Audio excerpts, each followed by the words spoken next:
Bismillah wa salatu wa salam ala rasulillah amma ba'd. Nous avions vu dans le cours précédent quelques règles de bienséance concernant le repas, avant, pendant et après. Et aujourd'hui, nous allons voir les bonnes règles lors du repas en commun. Donc, de base, c'était des règles du repas en général. Et là, nous allons voir quelques règles lors du repas en commun. Le fidèle ne doit toucher à la nourriture en commun qu'accompagné de celui qui a la préséance, soit en raison de son âge ou de son mérite, sauf si c'est lui-même qui devra être suivi par les autres. Ceux qui participent au repas en commun ne doivent pas garder le silence en mangeant. Ils doivent au contraire parler du bien et évoquer les histoires des saints se rapportant à la nourriture et à d'autres choses. Allah, même en mangeant en commun, que ce soit entre frères, que ce soit entre sœurs, que ce soit en famille, alors il incombe de parler, et encore plus que ça, il incombe de évoquer les histoires des saints en concordance ou en relation avec la nourriture. Chacun d'eux doit chercher à accorder la préférence à son compagnon sans obliger, en lui disant par exemple « mange ». Il doit plutôt s'employer à le détendre et à éviter la crispation. Subhanallah. Donc chaque personne, elle doit accorder la préférence à son compagnon. Ça veut dire qu'on préférerait que notre compagnon de table soit mieux, qu'il mange mieux, qu'il soit mieux assis, tout ça, que nous-mêmes, subhanallah. Mais sans l'obligeant, sans le crisper. De même que le fidèle ne doit pas trop fixer ses compagnons pendant qu'il mange, pour pas qu'il n'ait honte. Des fois, quand quelqu'un nous fixe trop quand on mange, on a cette petite honte qui survient. Il convient aussi qu'il ne fasse pas ce qu'il estime désagréable de la part d'autrui, comme le fait de secouer sa main dans le plat ou d'avancer sa tête vers le plat en prenant sa bouchée. La personne, il ne faut pas qu'elle fasse des choses qu'elle-même, elle trouve désagréables et qu'elle le fasse. Subhanallah. S'il enlève quelque chose de sa bouche pour le jeter, il doit détourner son visage et le saisir par la main gauche. Ne pas faire ça devant les gens. Ce sont des bonnes manières qu'on a automatiquement, que nos parents, bihamdillahi azza wa jal, nous ont inculquées. Mais il convient de les rappeler, car l'islam appelle aux bonnes mœurs, aux bonnes habitudes. Il ne doit pas non plus enfoncer une bouchée pleine de gras dans le vinaigre ou faire l'inverse, car cela risque de répugner les autres. De même, il ne doit pas introduire une bouchée entamée dans la sauce. Ensuite, l'auteur nous dit la présentation du repas aux frères. Il est recommandé de présenter le repas aux frères. En effet, on rapporte que Ali, radiyallahu anhu, dit « Je préfère réunir mes frères autour d'un plat de nourriture plutôt que d'affranchir une âme. » Subhanallah. Donc il convient de se réunir entre frères autour d'un plat pour parler d'Allah subhanahu wa ta'ala, pour faire du dhikr, pour évoquer Allah subhanahu wa ta'ala et des histoires des sahaba et des gens pieux.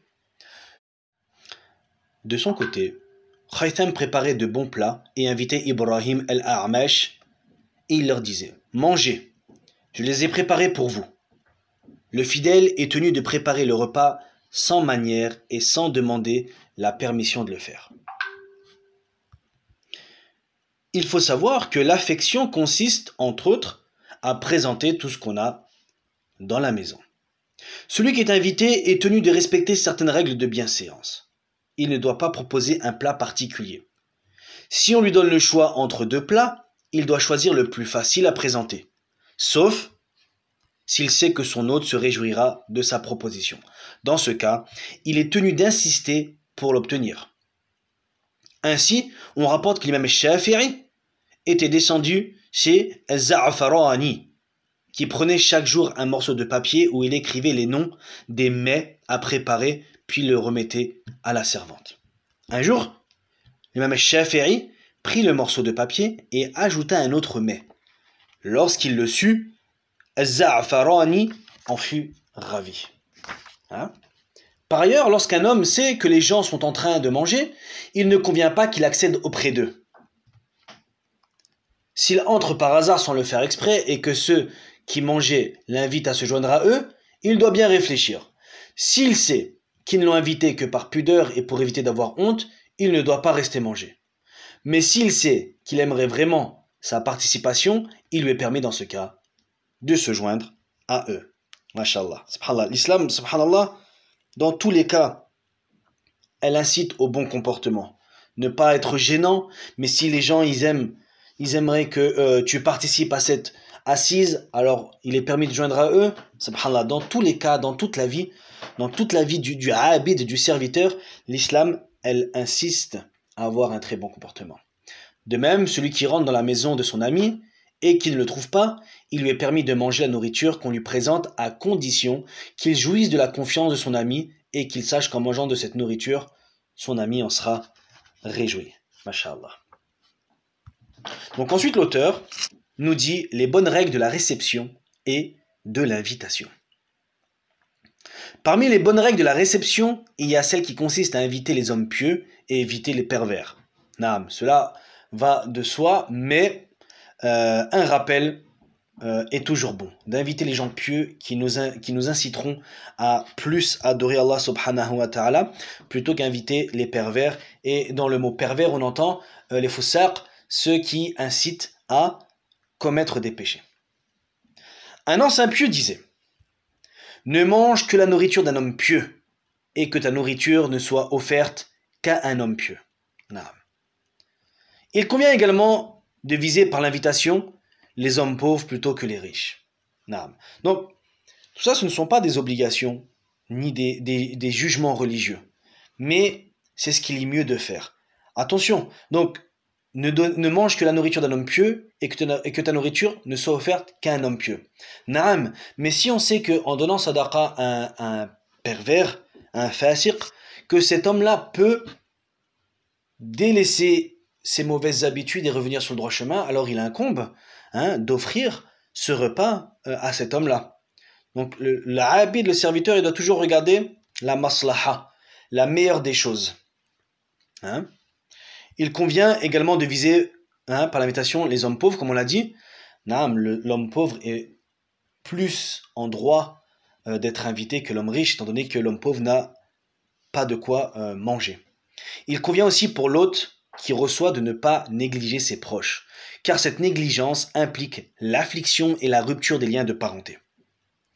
Il doit également respecter l'ordre de préséance au sujet de ses amis et de ses connaissances et éviter de rechercher la réputation et l'ostentation à travers son invitation. Subhanallah.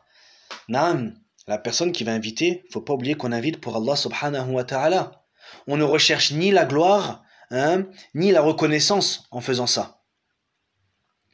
Il doit au contraire se conformer à la sunna en matière de présentation de la nourriture, de conquête des cœurs des frères et d'introduction de la joie dans le cœur des croyants. Il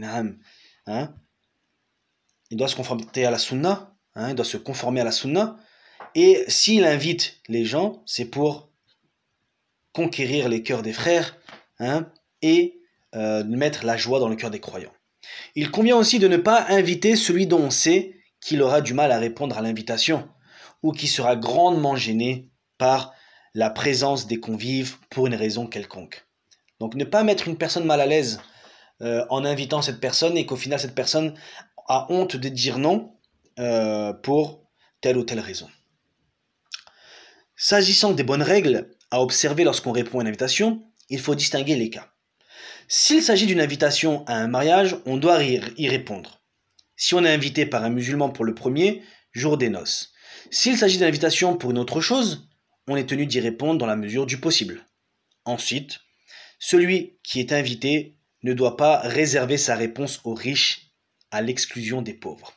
Subhanallah. Il ne doit pas non plus chercher à fuir l'invitation parce qu'il jeûne ce jour-là. Il doit plutôt se présenter. S'il s'agit d'un jeûne surrogatoire et s'il sait que la rupture de son jeûne peut réjouir son frère en Allah, il convient de le rompre. Subhanallah. En revanche, si la nourriture est illicite, celui qui est invité est tenu de refuser l'invitation. Il en va de même s'il figure à la réception des tapis illicite ou de la vaisselle illicite, ou si l'hôte est un injuste ou un libertin ou un innovateur ou un homme infatué de sa personne, fier de sa réception. Subhanallah. Donc chaque cas, le serviteur il doit regarder ce qui est le mieux pour lui de faire ou de ne pas faire. Il convient aussi de ne pas viser la nourriture elle-même à travers la réponse et à l'invitation, mais de formuler l'intention de se conformer à la sunna. Subhanallah. Donc, dans l'invitation, il convient de ne pas répondre parce qu'on sait qu'il va faire quelque chose de bon ou uniquement pour le manger. Non. Innamal a'malu binniyat. Certes, les actes ne valent que par les intentions. Donc, on doit avoir l'intention de se conformer à la sunna et d'honorer son frère dans la foi. Voilà pourquoi on répond à l'invitation. Masha'Allah. Il doit aussi se préserver lui-même contre ceux qui ont de la suspicion à son égard, car il arrive, s'il refuse l'invitation, qu'on dira de lui que c'est un orgueilleux. Des fois, en refusant une invitation, on peut dire, ouais, lui, il n'a pas envie de venir, il se prend pour je ne sais qui. Donc non, il faut qu'il fasse attention à tout ça pour qu'on n'ait pas des mauvais doutes sur lui. Celui qui est invité se doit d'être humble et modeste en répondant à l'invitation. Il s'assoit là où son hôte le place et ne regarde pas du côté où on amène la nourriture, car il s'agit d'une marque de cupidité. Là. Ensuite, l'auteur nous dit les bonnes règles en matière de présentation du repas. Alors pour ce qui est de la présentation du repas, il y a 5 bonnes règles à observer. La première consiste à se hâter de le présenter, car c'est une bonne manière d'honorer l'invité. Ne pas faire attendre longtemps l'invité, mais de se hâter. La deuxième consiste à présenter d'abord les fruits avant les autres mets. Ceci convient mieux sur le plan médical. Du reste, Allah subhanahu wa ta'ala a dit dans le Coran al-Karim « et des fruits de leur choix, ainsi que de la chair des oiseaux qu'ils désireront ». Donc en fait, Allah subhanahu wa ta'ala a commencé d'abord par les fruits et ensuite la viande. Et c'est pourquoi certains ont dit que médicalement ainsi que religieusement, il est préférable de manger les fruits au début du repas. Le meilleur mets après les fruits, c'est le plat de viande, surtout lorsqu'elle est grillée. Ensuite viennent dans l'ordre la viande trempée dans la sauce, puis les gâteaux. Ces mets délicats seront accompagnés avec de l'eau fraîche. Enfin, cette présentation s'achève par l'eau tiède qu'on verse sur les mains de l'invité pour qu'il se lave.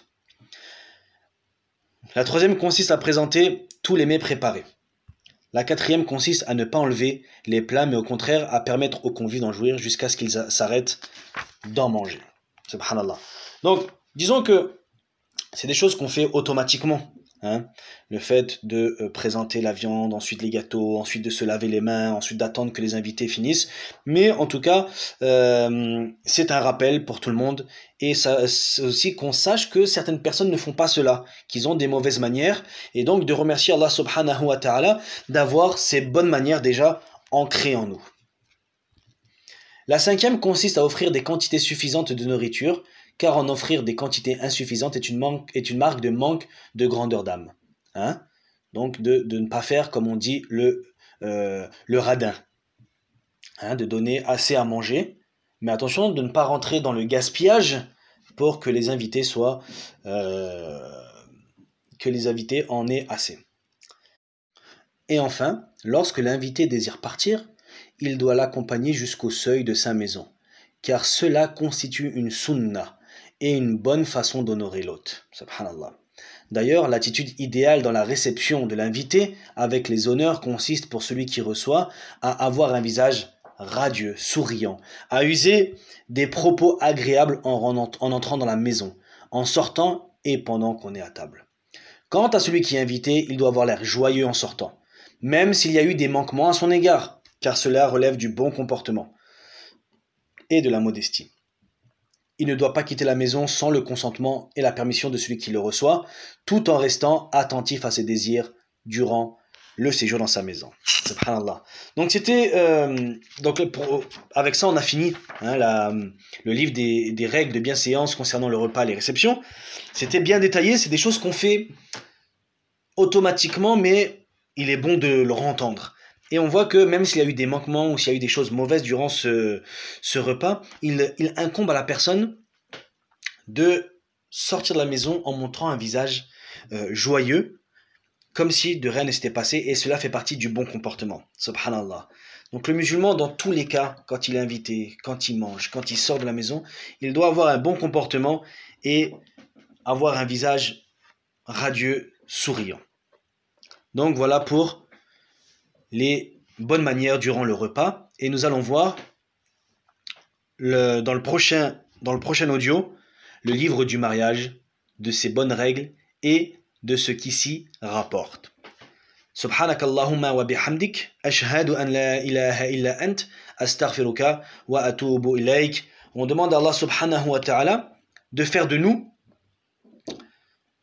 des musulmans avec des bonnes manières, les bonnes manières que le prophète Mohammed sallallahu alayhi wa sallam nous a enseignées, et avant cela qu'Allah subhanahu wa ta'ala a commandé à son prophète de faire.